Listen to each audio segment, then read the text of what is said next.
quero voltar a frisar que o meu objetivo aqui no Senado não é fazer uma oposição ácida ao presidente Lula e ao seu governo. Apesar de termos assistido nos anos anteriores à prática de uma oposição sistêmica e sistemática de um único viés, a busca pelo poder, não considero, sinceramente, que isso engrandeça o país, que isso faça bem às pessoas, que isso favoreça ao povo brasileiro. Por outro lado, cabe à oposição fazer o devido cotejo, a devida análise dos rumos que o governo adota para, por meio de uma crítica respeitosa, contribuir para a correção de rumos. Nesse processo, considero que não são apenas temas relativos a políticas públicas concretas voltadas a serviços e obras que devem ocupar nossa atenção. A alma brasileira precisa ser respeitada. As liberdades do cidadão, das famílias do Brasil, precisam ser defendidas e preservadas. Quando vimos e ouvimos um presidente da República trilhando o caminho do ativismo político-ideológico de maneira deliberadamente hostil aos princípios e valores da nação, é impossível que não tenhamos uma reação firme e contundente. Quero me referir principalmente ao discurso do presidente Lula para seus companheiros do Foro de São Paulo, feito semana passada e que ainda repercute. Não se trata de uma ocorrência qualquer. Fundado em 1990, o Foro de São Paulo nunca deixou de existir e seus projetos e ideais socialistas e comunistas também não. Muitos integrantes da esquerda tentam negar que ainda se cogite implantar um regime de matriz comunista, de orientação comunista. Aliás, rejeitam o uso da própria palavra comunista, como se, ao fim e ao cabo, o projeto de poder que os membros do Foro de São Paulo nutrem não girassem em torno desta ideologia. Quando digo que rejeitam, refiro-me aos muitos progressistas de setores da elite brasileira que, ingenuamente, acreditam que a ideologia política de esquerda, nesses tempos modernos, esteja voltada apenas para a pauta dos costumes com a qual comungam de forma entusiasmada. É óbvio que, em pleno século XXI, não podemos mais falar apenas em comunismo, mas em comunismos. Dada a pluralidade de versões incorporadas ao longo dos anos a esse viés ideológico desde a versão marxista do século XIX. Os próprios países que implantaram o regime comunista não o fizeram de forma absolutamente igual, mas a base totalitária é sempre a mesma. Não há espaço para liberdades e direitos fundamentais. Os progressistas que amam as pautas dos costumes precisam saber disso. Os ideais comunistas precedem a Karl Marx, já existiam antes dele e não morreram com ele, assim como não morreram com Lenin, com Stalin ou com Fidel Castro. O comunismo sempre elegeu 4 inimigos, senador Magno Malta: Deus, família, Estado e propriedade. Quem lê os documentos do Foro de São Paulo verifica claramente que os propósitos dos seus membros continuam sendo exatamente os mesmos. Nos últimos dias, o presidente Lula tem verbalizado um pouco do ideário comunista, sem deixar de prestigiar o próprio termo, do qual disse abertamente se orgulhar.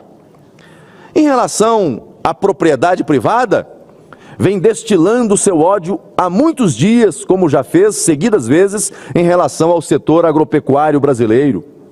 A pauta de mitigação do direito de defesa da propriedade também é conhecida nas propostas da esquerda, inclusive as que buscam dificultar a garantia do direito de propriedade mediante a estrutura do judiciário. Veja agora o marco temporal sendo discutido no âmbito do Supremo Tribunal Federal. E essa casa tem que votar a proposta que está aqui e que trata desse tema para garantir segurança jurídica a quem está em cima da terra. A relativização do direito de exercer a posse dos próprios bens e ter sua proteção pelo Estado é flagrante. A negação de Deus é latente e patente no propósito humanista e de quebra de princípios e valores, num ataque aberto e inescrupuloso a direitos naturais como o direito à vida. Bem à vontade entre seus companheiros do Foro de São Paulo, o presidente Lula revelou seu desprezo à família e sua revolta com o patriotismo.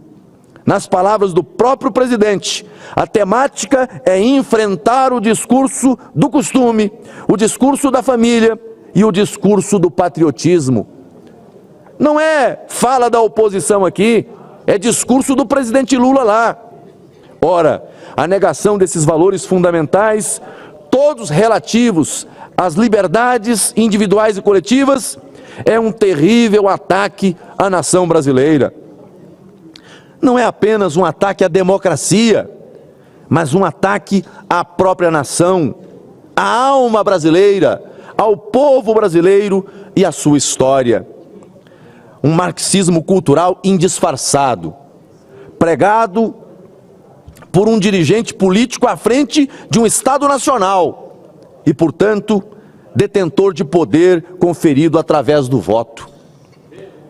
Isso faz do comunismo proclamado não apenas uma ideologia, mas um projeto de poder entranhado nas estruturas do governo brasileiro. Com esse tipo de discurso, é de se perguntar: o presidente Lula está à frente do governo para governar para todos os brasileiros ou para implantar uma agenda ideológica comum aos seus pares do Foro de São Paulo? Será que os que votaram nele, acreditando em suas belas palavras de apoio à família e respeito aos valores cristãos da nação, imaginavam que sua agenda política seria essa? É incrível como depois de, nos últimos anos, se ouvir críticas a um pseudo-fascismo, um suposto fascismo, que jamais foi sequer mencionado, o Brasil, como nação democrática que é, tenha que ouvir em seu próprio solo, de seu próprio presidente, um ostensivo culto aos ideais do comunismo. O que se pode esperar de um governante que considera que o conceito de democracia seja relativo e que varia conforme o entendimento de cada indivíduo?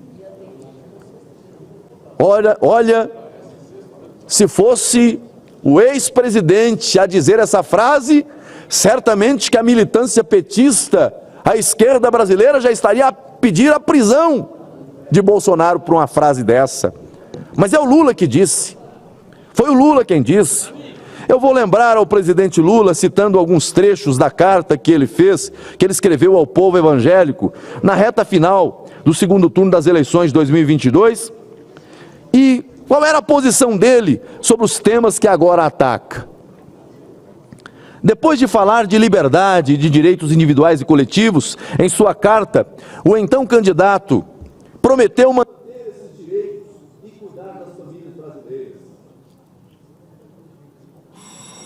Peço sua tolerância de Vossa Excelência por mais alguns minutos, senhor presidente. Agradeço Vossa Excelência.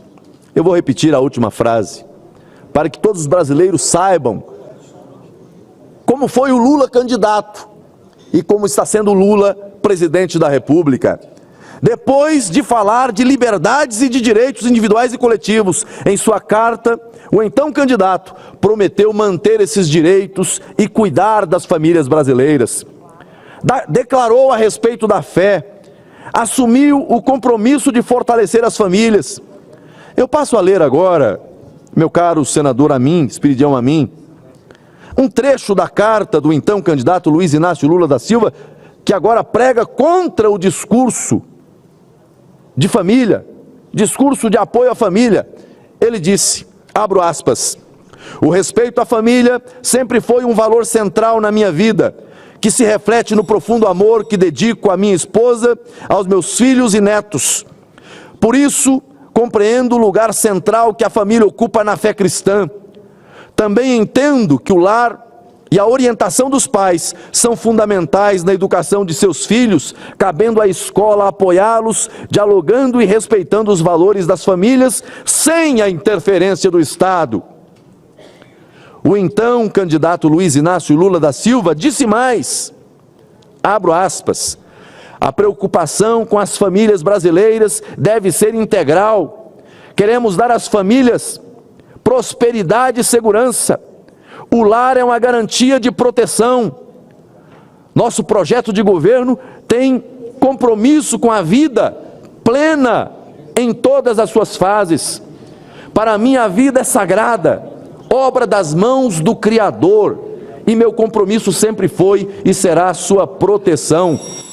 Esse foi o Lula candidato. Presidente, se Vossa Excelência me permite uma parte, se o nosso presidente, o Everton, que hoje está muito generoso comigo, me consentir um pequeno à parte. Senador Espiridião Amin, lhe ouço com muita satisfação. Apesar de o nobre senador que está na tribuna não ter mais tempo para ele, imagine para a parte, mas eu vou abrir para Vossa Excelência, pedir que o nobre senador seja um pouquinho mais sucinto, que a lista está grande. E... Presidente Everton, se ele não merece, conceda-o. Não, ele merece, Vossa Excelência também o dobro. Mas conceda-o a mim, então. Vossa Excelência está com a palavra. Muito singelamente, eu creio que esse texto do candidato Luiz Inácio Lula da Silva é um texto absolutamente cristão. Eu senti nessas palavras que eu subscreveria uma pitada de Magno Malta. Tem um tempero.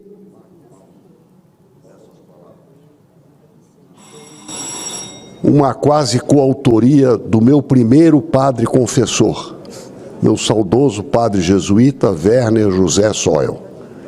Eu subscreveria isso que o presidente Lula, como candidato, escreveu. Por isso eu estranho muito o que ele tem declarado ultimamente. Agradeço, Vossa Excelência, senador Amin, e além de estranho, é algo que ofende a alma dos brasileiros. O compromisso que fez na condição de candidato é desfeito dia a dia na condição de presidente, atacando as pautas da família, dizendo que esse é um tema a ser enfrentado, e foi o discurso dele no Foro de São Paulo, atacando, a questão da propriedade, atacando um setor que é vital para a economia do Brasil, que é o setor do agronegócio, e agora atentando contra a democracia. Agora veja, senador Everton, e concluo aqui em mais um minuto. Veja, o mesmo PT que vai para a CPI e quer acusar brasileiros e brasileiras de serem antidemocráticos, de terem atentado contra a democracia, tem no líder maior alguém que diz que democracia é um conceito relativo. Se alguém quiser me dizer que isso é alguém que defende a democracia, eu quero ouvir. Que venham agora aqueles que são defensores do presidente para dizer, olha, não, ele está defendendo democracia. Democracia não é um conceito aberto. Democracia vai muito além de eleições livres. Democracia se traduz em Estado de Direito, defesa de liberdades, defesa de valores, de princípios. Isso é democracia. É uma pena, senhor presidente, que o presidente ter esquecido tão rápido suas palavras durante a campanha. Que Deus abençoe e proteja o Brasil. Muito obrigado. Gostaria de deixar claro que as opiniões e informações apresentadas aqui são de responsabilidade exclusiva de seus autores. Como criador deste conteúdo, não me responsabilizo por consequências. Pesquise e busque orientação profissional antes de decisões significativas.